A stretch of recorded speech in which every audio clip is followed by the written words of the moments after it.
Sur Radio Classique, bienvenue à vous si vous nous rejoignez. Vous n'avez jamais compris ce qui s'était vraiment passé en 2008, les ressorts de la crise. Et bien justement, on a un spécialiste qui va tenter de nous expliquer en détail tout ça. Bonjour Sébastien Lay. Bonjour Dimitri. Vous publiez ce matin pour l'Institut Thomas More une note intitulée 2008-2018. A-t-on retenu les leçons de la crise financière? La question, on se la pose beaucoup en ce moment. Première question Sébastien Lay, cette crise de 2008, est-ce qu'elle est passée? Est-ce qu'elle est derrière nous? En réalité, nous ne l'avons jamais mise complètement derrière nous. Elle a été cantonnée. Rappelez-vous, vous avez eu des interventions des pouvoirs publics à l'époque, et notamment surtout une intervention des banques centrales. Donc, on a tous parlé depuis plusieurs années de cette politique monétaire qui a créé des conditions de crédit un peu artificielles, mais elle a permis effectivement de cantonner la crise avec un espoir à l'époque aux États-Unis puis en Europe, qui était de dire finalement nous allons pouvoir croître à nouveau, et c'est par cette croissance que nous allons pouvoir régler les emprunts toxiques, les stocks de mauvaises dettes et tous les problèmes que nous avions accumulés avant 2008. La question, c'est de savoir si le pari est gagné. Alors, aux États-Unis, la question est peut-être, encore que, on y reviendra. Oui. En Europe, il me semble qu'on a eu 2 belles années de croissance, 2016-2017, mais on voit que la croissance commence déjà à se tarir. Et bien évidemment, et à l'inverse de ce que pensait peut-être Emmanuel Macron au début de son quinquennat, nous n'avons pas devant nous 5 ou 6 belles années de croissance pour résoudre tous les problèmes dont nous avons hérité de la crise de 2008, mais également de 2011 en Europe. Alors, il y a un chiffre que vous donnez qui est très intéressant. Vous donnez les chiffres pour les États-Unis sur l'année 2008, chômage qui monte à 10%, le PIB américain qui recule de 4%. À titre de comparaison, c'est toujours la comparaison qu'on fait avec 1929. Le PIB américain s'effondre en 29 de 50% et le chômage grimpe à 25%. Et la bourse perd 80% dans les années 30. Voilà. Et on est pourtant, vous dites, sur le même canevas en 2008 que sur cette crise de 29. Au fond, c'était quoi la nature de cette crise financière de 2008? Alors, la crise de 2008, comme la crise de 1929, c'est en fait une crise de crédit. C'est-à-dire que c'est ce que nous reprenons aussi dans la note. On analyse les travaux d'un économiste célèbre qui s'appelle Hyman Minsky, qu'on a redécouvert à l'occasion de la crise de 2008. Et Minsky, mais d'autres économistes comme Irving Fisher, décrivent nos économies, en fait, par des cycles de crédit, par un cycle financier. Dans les années 20, vous avez un gros boom financier. Dans les années 2000, même chose. Et quand vous avez un tel boom qui est long, quand vous avez des taux d'intérêt très bas, eh bien, les acteurs oublient toute notion du risque. Ils se lancent dans des activités spéculatives. Vous avez des innovations financières. Ça a été en 2008 les subprimes. En 2018, en 2020, on en reparlera, mais il y a peut-être d'autres coupables à envisager. Et quand vous avez des innovations financières, eh bien, tant que vous avez une très forte croissance, tout se passe bien.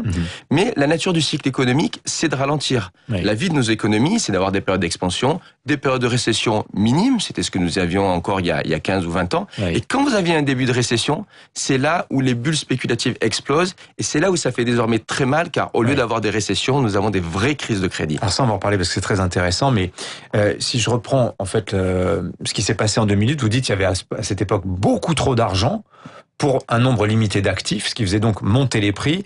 Parce qu'en plus des banques qui prêtaient volontiers, il y avait aussi ce shadow banking dont on parle énormément, cette finance de l'ombre. Alors c'est toujours un petit peu effrayant. Un terme qui fait peur, mais qui en réalité qui est beaucoup plus concret. Ça représente quoi? Qu'est-ce que c'est exactement ce shadow banking? Alors le shadow banking, et ça existe toujours, on va en reparler, c'est même encore plus fort qu'en 2008, c'est tout le secteur de l'économie qui accorde des prêts, mais qui ne sont pas des banques, donc qui ne sont pas régulés comme des banques. Aux États-Unis, vous avez par exemple des fonds de dette, j'ai moi-même travaillé dans ce type d'institution, qui prêtent aux entreprises, aux ménages. Vous avez également tous les prêts qui sont ensuite transformés en actifs liquides via la titrisation.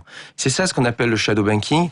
C'est la partie du crédit qui octroie du crédit à des ménages ou à des entreprises, qui n'est pas régulé comme des banques, parce qu'une banque utilise des dépôts à vue, c'est-à-dire le dépôt de votre argent, et se finance auprès de la banque centrale, alors que ces acteurs-là sont complètement indépendants, et comme ils sont indépendants, bien évidemment, ils ne sont pas régulés. Et autant les autorités américaines, notamment, avaient bien cerné ce qui se passait pour les banques, vous dites, elles n'avaient rien compris à ces mécanismes du shadow banking qui ont quasiment quadruplé de taille en l'espace de 10 ans. Exactement, et on le voit en 2008, on le voit encore maintenant.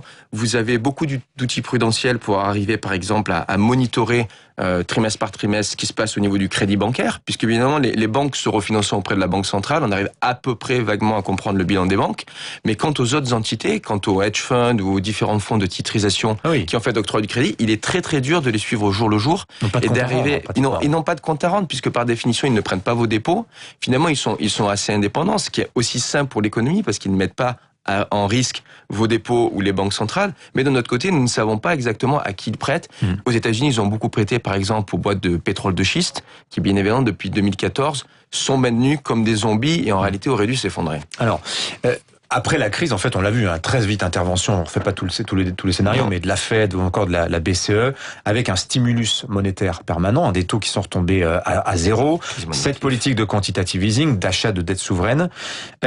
Alors, vous rappelez en fait que avant 2008, aux États-Unis notamment, les taux avaient déjà été maintenus trop bas, ce qui avait généré cette bulle du crédit immobilier. Finalement, on se dit que ce mécanisme de taux bas, il est en train de reproduire ce qui s'est passé avant 2008, où il y avait une espèce de volonté, vous le dites, c'est assez frappant, de supprimer cette loi naturelle du cycle économique expansion, récession. On a voulu tuer la récession, le fait qu'on voulait qu'il n'y en ait plus.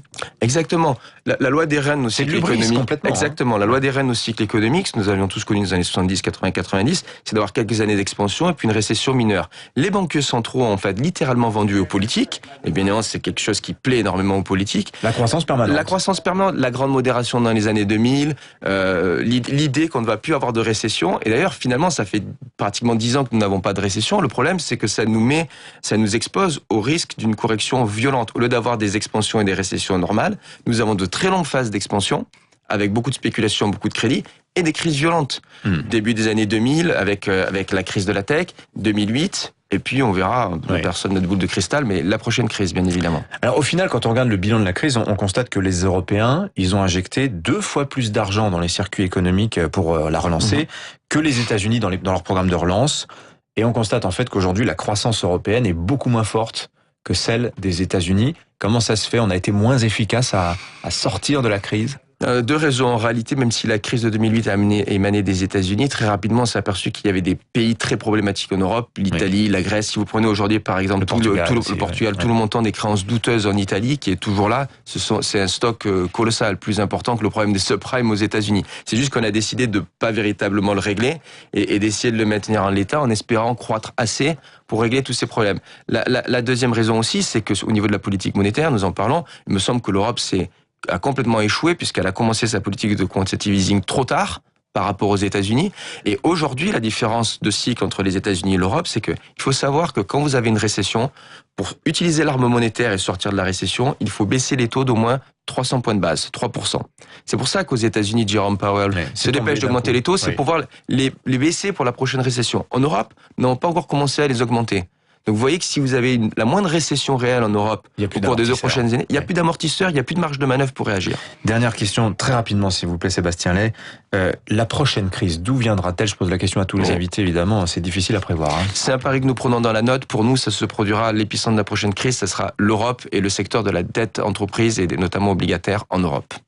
Voilà, on verra ça d'ici quelques semaines. Gageons que vous avez tort, Sébastien. Merci à vous. Merci d'être venu nous voir. Tiens, je vous précise que cette note de l'Institut Thomas More, vous pouvez en retrouver le résumé, mais très bien fait dans l'Express de ce jour. C'est à la page 74 pour être précis. Merci à vous, Sébastien.